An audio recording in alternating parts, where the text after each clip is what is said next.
जम्मू कश्मीर सरकार ने करीब 25,000 करोड़ रुपए से ज़्यादा के रोशनी एक्ट भूमि घोटाले में शामिल लोगों के खिलाफ कार्रवाई करने की तैयारी कर ली है। सरकार का इरादा रोशनी एक्ट के तहत फर्जीवाड़े से हथियाई गई सरकारी जमीन वापस लेने का है। जम्मू कश्मीर प्रशासन ने रोशनी भूमि योजना में कथित घोटाले की जांच जम्मू कश्मीर हाईकोर्ट की ओर से सीबीआई को सौंपे जाने के 3 सप्ताह बाद शनिवार को कहा कि वह इस योजना के तहत की गई सभी कार्रवाई को रद्द करेगी और 6 महीने के अंदर सारी जमीन को फिर से हासिल किया जाएगा। दरअसल जम्मू कश्मीर सरकार ने ऐसी व्यवस्था बनाई थी कि जिसके कब्जे में सरकारी जमीन है वह योजना के तहत आवेदन कर सकता है, लेकिन इसके उलट इससे सरकारी जमीनों पर अतिक्रमण और भी ज़्यादा हुआ। नवंबर 2006 में सरकार के अनुमान के मुताबिक 20 लाख कनाल से भी ज़्यादा भूमि पर लोगों का अवैध कब्जा था। जम्मू कश्मीर हाईकोर्ट की चीफ जस्टिस गीता मित्तल और जस्टिस राजेश बिंदल की बेंच ने 9 अक्टूबर को योजना में कथित अनियमितताओं को लेकर सीबीआई जांच का आदेश दिया था और जांच एजेंसी को हर 8 सप्ताह में प्रोग्रेस रिपोर्ट दायर करने का निर्देश भी दिया था। एक आधिकारिक प्रवक्ता के मुताबिक जम्मू कश्मीर प्रशासन ने हाईकोर्ट का आदेश लागू करने का निर्णय लिया है, जिसमें अदालत ने समय समय पर संशोधित किए गए जम्मू एवं कश्मीर राज्य भूमि कब्जाधारी के लिए स्वामित्व का अधिकार कानून 2001 को असंवैधानिक कानून के विपरीत और अस्थिर करार दिया था। माना जाता है कि रोशनी योजना के नाम से पहचाने जाने वाला यह कानून एक क्रांतिकारी कदम था और इसका दोहरा उद्देश्य था। रोशनी एक्ट के तहत तत्कालीन राज्य सरकार का लक्ष्य 20 लाख कनाल सरकारी जमीन अवैध कब्जेदारों के हाथों में सौंपना था, जिसकी एवज में सरकार बाजार भाव से पैसे लेकर 25,000 करोड़ रुपए की कमाई करती।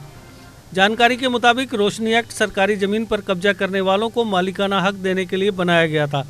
इसके बदले उनसे एक निश्चित रकम ली जानी थी जो सरकार की ओर से तय की जाती थी।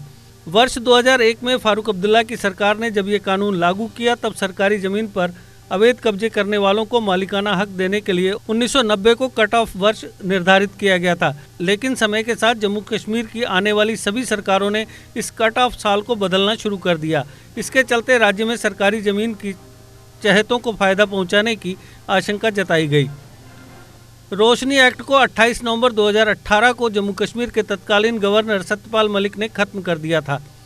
जानकारी के मुताबिक रोशनी एक्ट के खात्मे के बाद अब नए आदेश के तहत रेवेन्यू डिपार्टमेंट 1 जनवरी 2001 के आधार पर सरकारी ज़मीनों का ब्यौरा एकत्र कर उसे वेबसाइट पर दर्ज करेगा। इसके अलावा सरकारी ज़मीनों पर अवैध कब्जा करने वालों के नाम भी सार्वजनिक किए जाएंगे। इसमें रोशनी एक्ट के तहत आवेदन प्राप्त होने, जमीन का मूल्यांकन, लाभार्थी की ओर से जमा धनराशि, एक्ट के तहत पारित आदेश का भी ब्यौरा देना होगा। रोशनी एक्ट के तहत हुए फर्जीवाड़े का खुलासा करने में अहम भूमिका अदा करने वाले एडवोकेट अंकुर शर्मा ने सरकार के फैसले का स्वागत किया है। Judgment in a time-bound manner. The government has said that within 6 months all lands allotted under the Roshni Act will be retrieved. In fact, the other state lands will also be retrieved in the due course of time, and I seriously welcome the decision of the government. This decision of the government will pave a long way in reversing the demographic invasion of Jammu that has been unleashed against Jammu through legislative modes like Roshni Act, through executive routes like the 14th February 2018 order of Chief Minister Mehbooba Mufti, illegal settlements of illegal immigrants, Rohingyas and Bangladeshis, unabated capture of forest lands, state lands, public lands, riverbeds of Jammu with the state connivance by members of the particular community. देश के निर्माण और उन्नति में सहयोग, आपके हर कदम में आपका हमसफर। कश्मीर टर्बो TMT सरिया, चाहे भूकंप आए या तूफान, सुरक्षित रहें आप और आपका मकान। अपनाइए आपका अपना कश्मीर टर्बो TMT सरिया, trust and reliability. GK update रहे हमारे साथ। अगर आप ये वीडियो YouTube पर देख रहे हैं तो हमारे YouTube चैनल को सब्सक्राइब करें और बेल आइकन को क्लिक करें। अगर आप ये वीडियो Facebook पर देख रहे हैं तो हमारा Facebook पेज लाइक जरूर करें।